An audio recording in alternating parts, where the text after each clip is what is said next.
On the day of Kingaming Festival, in search of thrills, my fiancé suggested exploring an abandoned building. A female ghost in red suddenly appeared. He immediately pushed me out of the way. He turned to protect his unrelated sister. After my friend removed his mask, he let out a sigh of relief, explaining to me, "I didn't mean to push you. I mistook you for Emily. You know how much I dislike her." After that, Emily developed a high fever that wouldn't go down. The fortune teller said I was cursed, a lonely star. Before the wedding, he suddenly canceled the engagement. He said, "Although we can't get married, in my heart, you have already been my wife for a long time." I smiled, handed him back the ring, and said, "I'm sorry, my fiancé will be upset." Michael kept explaining to me, "You have to believe me. I really didn't mean to push you. It's all Emily's fault for standing behind me. I mistook her for you." David saw the tension. He quickly tried to smooth things over. "Sister-in-law, Michael must have mistaken someone else for you. You know how much he loves you." I didn't say a word. I got up from the floor, dusted myself off, and walked away without looking back. When I fell over, I looked at Michael in surprise. He quickly pulled Emily behind him and shouted, "Emily, run!" When David took off the female ghost mask, Michael finally let go. He then noticed that I had fallen to the ground after he pushed me. He looked at Emily angrily. "If you hadn't stood behind me, I wouldn't have pushed Sarah out of the way." I came back to my senses, walking alone on the quiet path. Suddenly, the roar of a motorcycle sounded after the smoke had dispersed. I saw Michael fall into a muddy puddle. He said, "Sarah, you have to believe me. I really just mistook someone for someone else." I quickly helped him up. Nervously, I said, "Are you crazy? If something happens, you'll die." Michael hugged me tightly. He said, "If you leave, I'd rather die. I didn't mean to push you out. You know how much I dislike Emily. How could I help her? Emily and Michael are not blood relatives. They are half-siblings. Ever since Emily came to Michael's house, Michael has hated her." I looked down in silence. Michael hugged me even tighter. "We're getting married in a few days. Don't be angry, okay?" I said softly. Michael smiled. "Put your helmet back on. Let's go." I booked a great private kitchen. "I think you'll like it." Emily lifted a glass of wine at the dinner table. She handed it to me and said, "Sister Sarah, can you forgive me?" I hadn't said anything yet. Michael next to me frowned. "Don't you know Sarah can't drink? I really want to apologize. You should drink this glass of wine." Emily's eyes slowly reddened.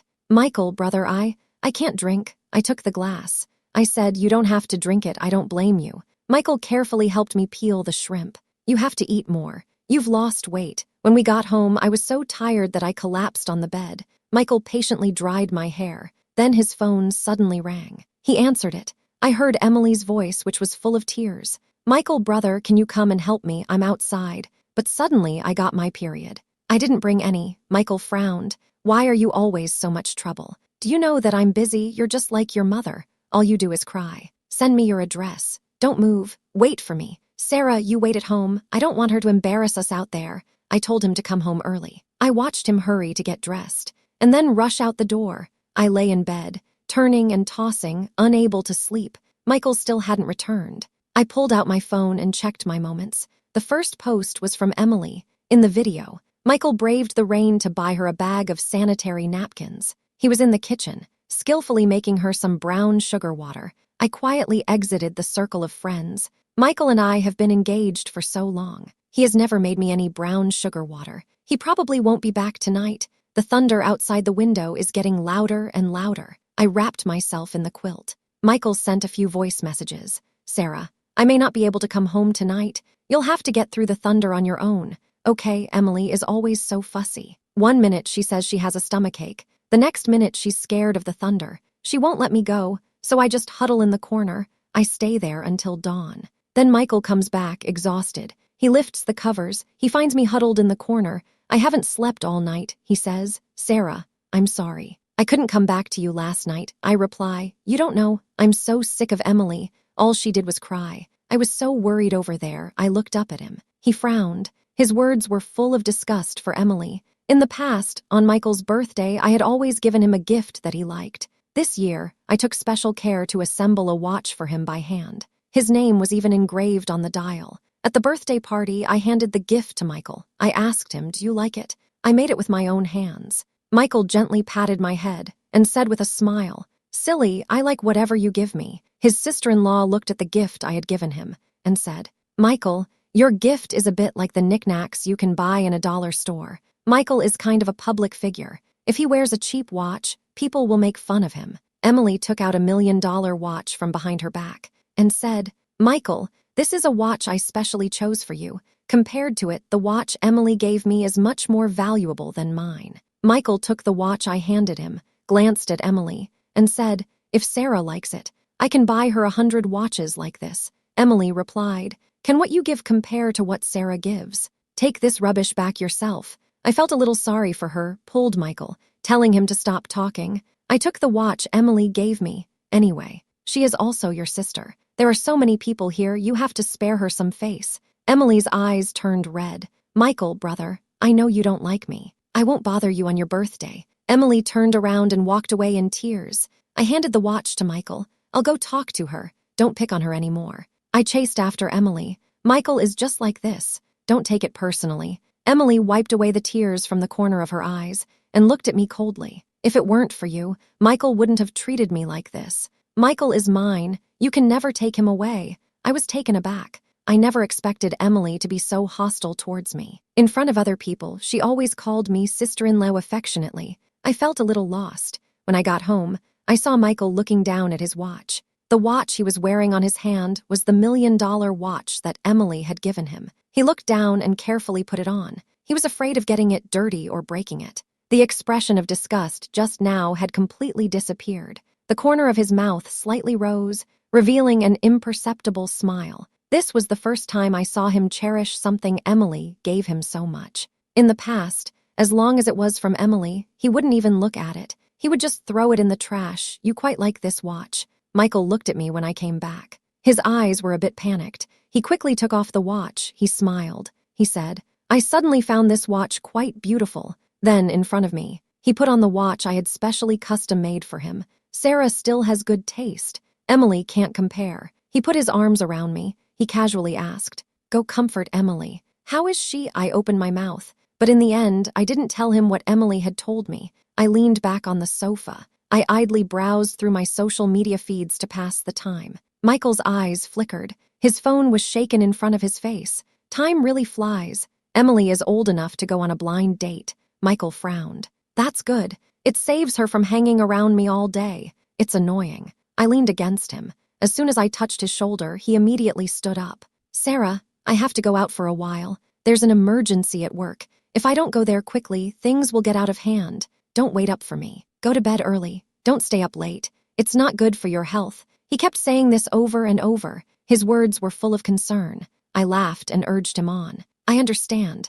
I'm not a child anymore. Michael rarely works overtime. When he's not around, I always feel like something's missing. I feel uneasy. I toss and turn, unable to sleep. I pick up my phone, ready to ask him when he'd be back. Suddenly, I saw a post Emily had just made on WeChat. In the photo, she was sitting in the passenger seat, next to the person driving. I recognized him at once. She said, "My brother caught me on a blind date today. He said he wants me to marry the person I like. But the person I like most is my brother." My hand gripping the phone tightened unconsciously. Didn't Michael say there was an emergency at work? Why was he at Emily's blind date? I took a deep breath and leaned against the side of the bed. I couldn't say a word. When Michael came back in, he switched on the light. He saw me sitting there, motionless. "Sarah, why aren't you asleep? I told you to get some rest." "I already said that. Don't wait up for me." He tucked the blanket around me. I asked abruptly, "Did you set up Emily on a blind date?" I turned my back to him,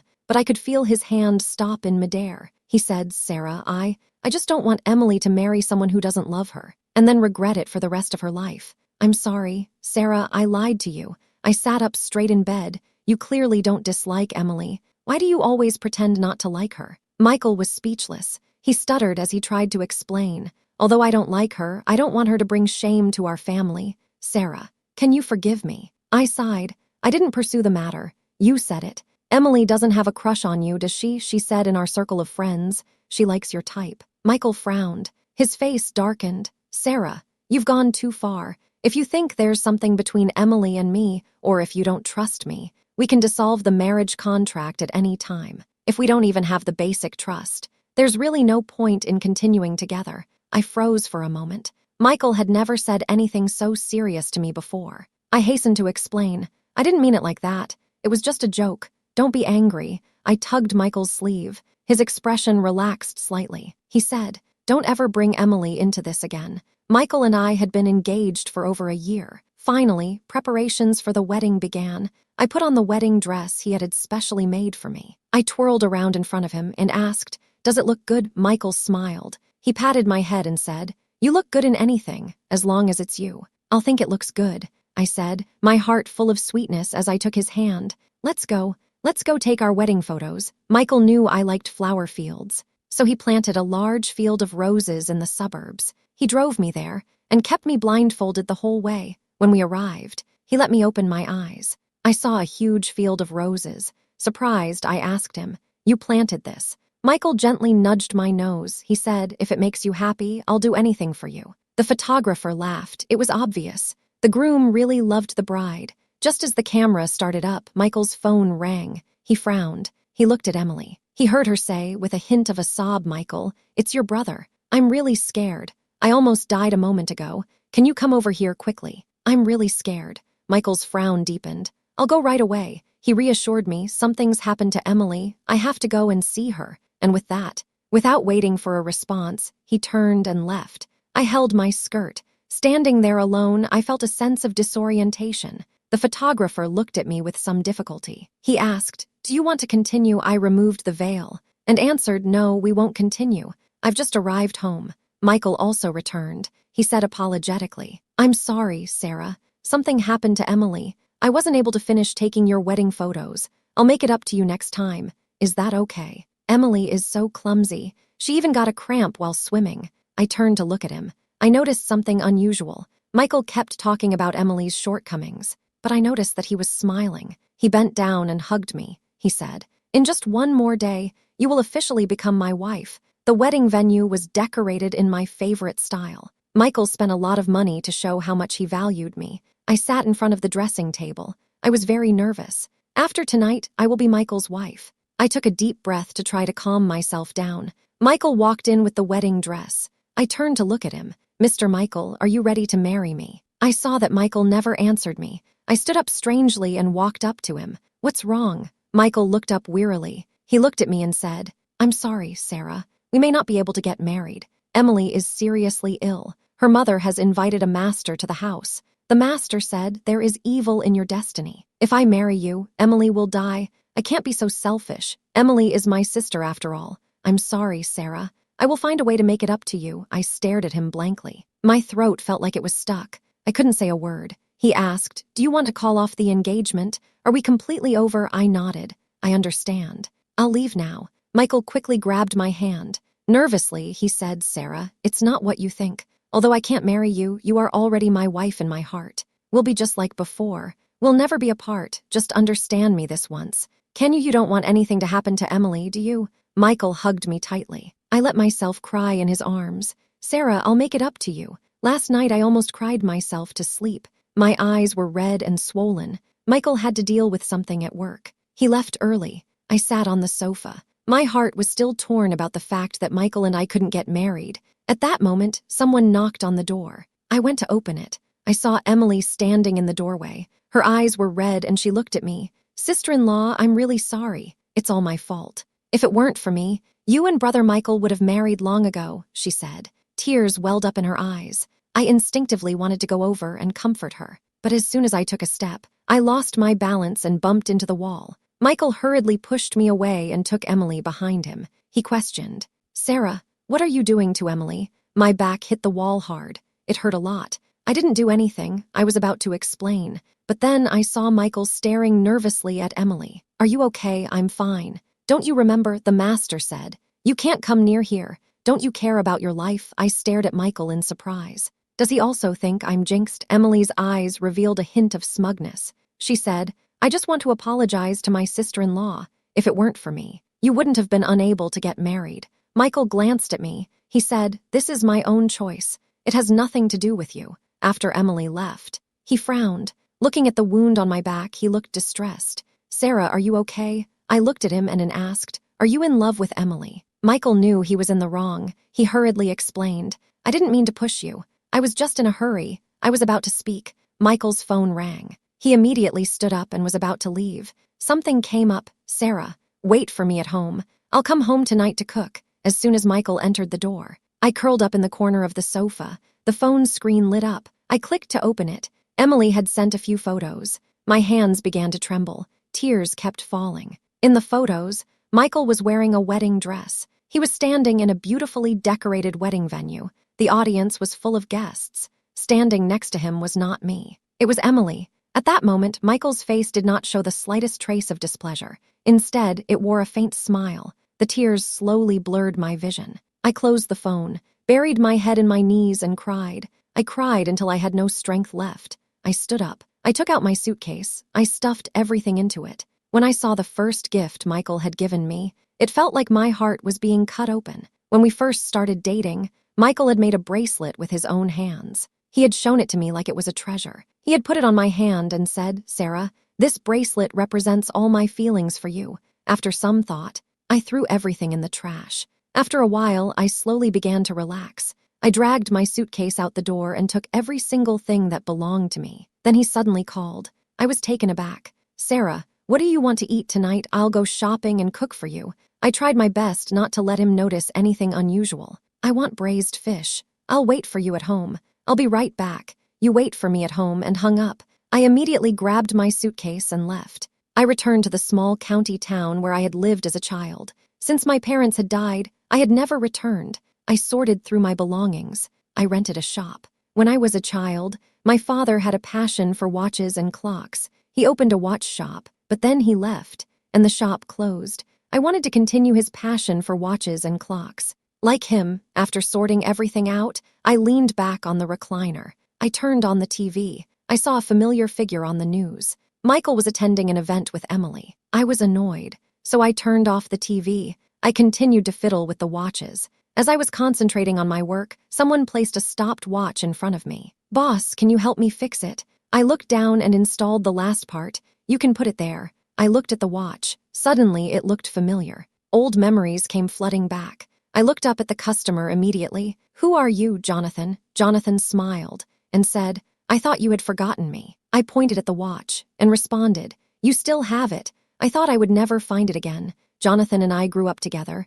We were childhood sweethearts. We were inseparable. When we were young, I was influenced by my father. I always imitated him and wore a watch on Jonathan's birthday. I gave him the watch I had put together. "You must take good care of it. When I become a famous watchmaker in the future, you will have made a good investment." I didn't expect Jonathan to still have the watch. Jonathan said with a smile, "This is the only gift you have given me. Of course I have to keep it well." After chatting for a while, Jonathan had to leave for something. I looked at the watch and couldn't help but smile. I stretched. I was feeling a little tired. Suddenly, I heard the door to the courtyard being knocked on. I thought it was Jonathan coming back to get the watch. I hurried to open the door, but it turned out that the person standing outside was the last person I wanted to see. Michael stood there, dumbfounded. He smiled when he saw me and said, "Sarah, do you know how long I've been looking for you?" My face fell. I asked, "What are you doing here? We have no relationship anymore." When I said that, Michael's eyes turned a little red.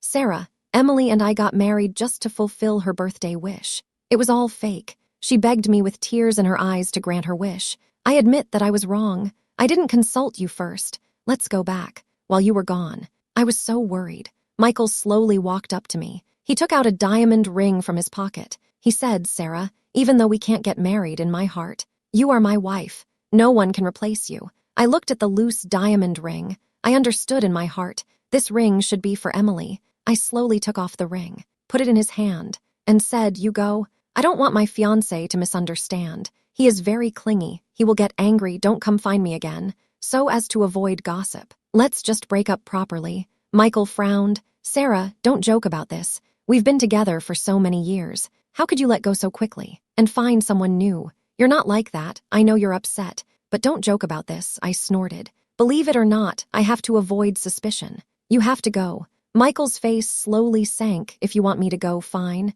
but you have to let him out." My heart sank. "He's not here right now. I don't know if he's mad enough to come." Michael laughed. "Stop it. Come back with me." I saw Jonathan at a glance. I immediately pointed excitedly at him. "Look, my fiancé is here. If you don't go, I'll have to throw you out." I reached out and took Jonathan's arm. I leaned closely against him. See, my fiancé and I are very close. I gently squeezed Jonathan's waist to get him to cooperate. Michael's face slowly turned sour. He sneered. It's only been a few days. You've already fallen for someone else. I really didn't think you were like this. So unfaithful. Let's just say I, Michael, have been wrong about people for so many years. Sister-in-law, if you want to blame someone, blame me. It's all my fault. I shouldn't have mentioned this wish. When Emily got out of the car, I realized that Michael had brought her along this time too. She walked up to me with red eyes. She said, "Sister-in-law, if you're really angry, take it out on me. Don't make things difficult for Brother Michael.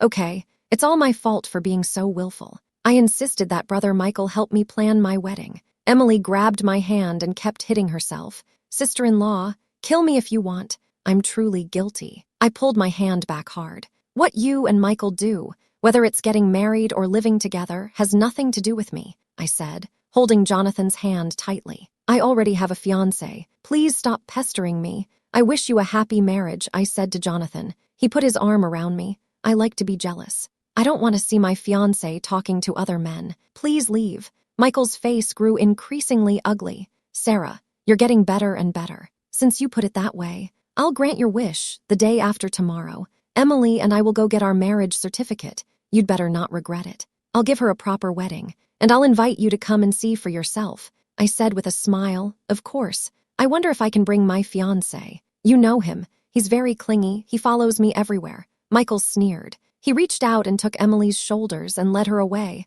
I gave Jonathan a little pat on the back. "You played it well, but you can take your hand away now," I added. "I'm sorry for getting you involved in this." Jonathan raised an eyebrow. "Shouldn't you apologize? Or have dinner together?" I thought that made sense. After all, I had gotten someone else involved. I walked around the kitchen and suddenly asked Jonathan, "By the way, how do you light a fire?" Jonathan was busily working in the kitchen. He said he would treat me to dinner. "I'll make it up to you next time." Jonathan smiled and leaned closer to me. "Anything you like." My heart suddenly tightened. Of course, Jonathan's cooking was indeed better than mine. During dinner, he kept filling my bowl. He said, "Eat more. You're too skinny. It's inconvenient for me to cook alone at home. Why don't you come over to my place? I'll cook extra for you." I agreed and thanked him. After dinner, I was still playing with the watch. He asked me, "Do you know your fiancé's background?" I heard a familiar voice. I looked up. Michael handed me a stack of documents. "Your fiancé is a painter of some renown. He has many female fans. I've also gathered evidence that he has had one-night stands with many of his female fans. Are you really sure you want to marry a man like this?" I looked at the information. My heart didn't stir. So what? I just love him. I'm head over heels in love. He will definitely change after we get married. Don't you worry about it. Michael's face turned gloomy. "Are you sure?" "Sarah, don't be mad at me. As long as you are willing to go back with me, I'll pretend it never happened." I take a deep breath. I throw the file back. I'll stress this once more. I don't care about his past before we got married. I only love him for who he is. You can go now. Don't try to drive a wedge between me and my fiancé. We have a good relationship. Michael throws the file aside. "I'll wait for you to regret this." Jonathan shows up after he leaves. I raise an eyebrow. "Is eavesdropping fun?" He coughed lightly. "Say it." "I was just passing by. I wanted to ask you to dinner." I kept my head down and concentrated on fixing the watch. Then he said suddenly, "I have never had a one-night stand with another woman. I have many female fans who like me, but I have never touched a woman. You have to believe me." I looked up at him in disbelief. "It's none of my business what you do in your private life. You don't have to explain it to me." Jonathan's voice was a little shaky. "What did you say?" I said. "We're just friends. You don't have to explain yourself to me." Jonathan's face fell. He said, "Sarah, you don't have to say anything more." I heard the door slam. I was a little puzzled. What was he angry about? I put my watch aside with a frown. It was almost evening. Jonathan put a bowl of noodles in front of me. Look at his long face. I suddenly got angry. "None of your business. I can cook by myself." Jonathan grit his teeth. He forced out each word. "Sarah, you're amazing." I turned and walked into the kitchen. Suddenly, the floor shook. I had an immediate and ominous feeling. I just realized that something was wrong. The crumbling courtyard suddenly collapsed. I quickly crouched in the corner, holding my head in my hands. The earthquake stopped for a long time. It was pitch black. I was panicking. "Sarah, are you okay?" I heard Jonathan's voice. It was like I'd been given a lifeline. He used his hands to move the stones. Slowly, he created a gap. I crawled out little by little. When he saw that I was okay, he gave me a tight hug. He said nervously, "I'm so glad you're okay. That was a really scary experience." After the earthquake, I chose to unilaterally forgive Jonathan. I told him, "Jonathan, I may not have a place to stay tonight." Jonathan helped me tidy up a clean room. He said, "The courtyard is too old, and no one lives there, so it didn't hold up during the earthquake. Next, you might have to stay with me. Stay at ease." I touched my nose and thanked him. "Thanks. Otherwise, I would have to sleep on the street." Jonathan's expression became serious. He said, "If you apologize to me again, just move out." I thought to myself, why is this guy always acting so strange? My phone rings. I pick it up. Michael's voice comes through. "Today is the day Emily and I get married officially. You have to come with your fiancé." Michael emphasizes the word fiancé. I hang up. I look up at Jonathan. I tap him on the shoulder. "Let's go. Fiancé, let's go eat." The wedding is very grand. The scene is extremely grand. Mr. Michael must really love Miss Emily. Otherwise, he wouldn't have given her such a grand wedding. Miss Emily is really enviable. They look so good together. Jonathan kept putting food in my bowl. He said, "Eat more. You may not be able to eat such delicious food in the future." I smiled and said, "You're right. I won't leave until I've eaten my fill today. After all, we have paid for it." On the stage, Michael took Emily's hand. The two of them looked deeply into each other's eyes. "Emily, you've been the one by my side all these years. Thank you. I've always loved you. You will always be the one." Jonathan lightly touched my hand. He said, "By doing so, he was denying the many years of your relationship. Aren't you sad?" I shrugged.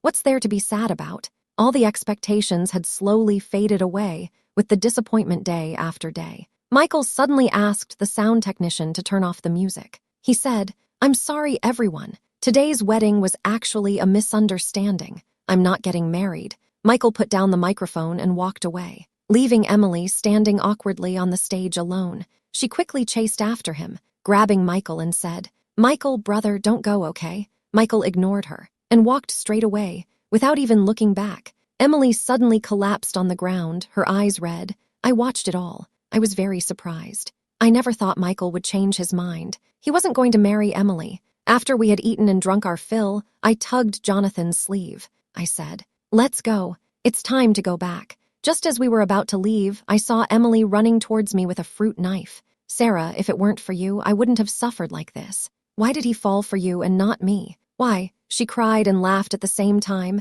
and stabbed me in the chest with the fruit knife. I waited a long time, but I didn't feel any pain. I opened my eyes and saw Jonathan standing in front of me. He pushed Emily away and asked the people around him to help restrain her. I quickly took Jonathan to the hospital for an examination. I said nervously, "Are you crazy? If something happens to you, I'll feel guilty for the rest of my life." Jonathan smiled and said, "That's fine. You have to take responsibility for the rest of your life and support me for the rest of my life." I sat next to the hospital bed, peeling an apple for him. "Here you go. Next time you get so worked up, I won't be peeling an apple," Jonathan said, covering his stomach. "Hey, if I move, it'll hurt. Can you feed me?" I shook my head and smiled. "Your stomach hurts. What does your hand have to do with it?" But I fed him the apple bite by bite. "Sarah, let's talk." I turned around and saw Michael standing in the doorway. I immediately understood why Jonathan had suddenly asked me to feed him an apple.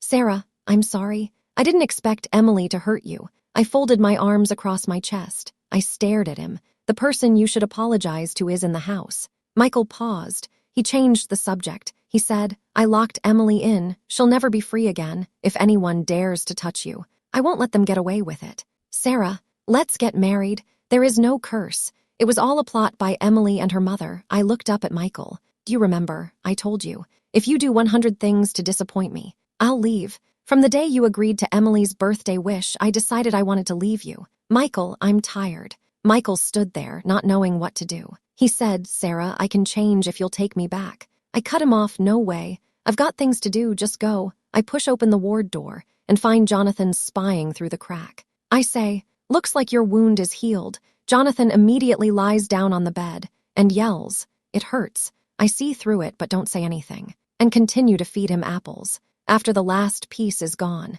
he leaned over to me and asked, "When are you going to give me, your fiancé, a proper title?" My heart suddenly started racing. Although I could sense that Jonathan had feelings for me, I was afraid to take any chances. I coughed twice lightly. I wanted to change the subject. We'll see how you behave. Jonathan took my hand in his. He said, "What you just said, you have to keep your word. You can't go back on it." When we arrived at Jonathan's house, I was so tired that I fell straight into bed. I heard that Michael had some trouble leaving the hospital. Emily's mother knew that Michael had sent Emily to prison, so she tied some explosives to him and jumped into the river with him. Michael was lucky. He survived, but he lost both legs. Jonathan kept asking in my ear, "Do you want to go and see him?" I shook my head. "There's nothing to see. I'm long finished with him." Jonathan leaned over. "When are you going to start with me?" I blush and quickly change the subject. "I told you it depends on you." Jonathan suddenly leans down and embraces me. He says, "You know what? It took me a long time to wait for you to come back. When you left, you didn't even say goodbye. I was so happy when I heard you were coming back. I'm a little panicked." He suddenly stares at me. "If you leave, I'll go crazy." My heart was filled with mixed emotions. Jonathan sighed. He said, "I understand that you have been through a lot, but I still hope that you will consider being with me." I tried my best to calm down, but the burning in my ears made it impossible for me to be calm. "Then try it." I tucked my head under the covers. I heard Jonathan giggling next to me. He gently took my hand. I smiled and squeezed it tighter. What happened in the past is in the past. I am now moving on to a new life.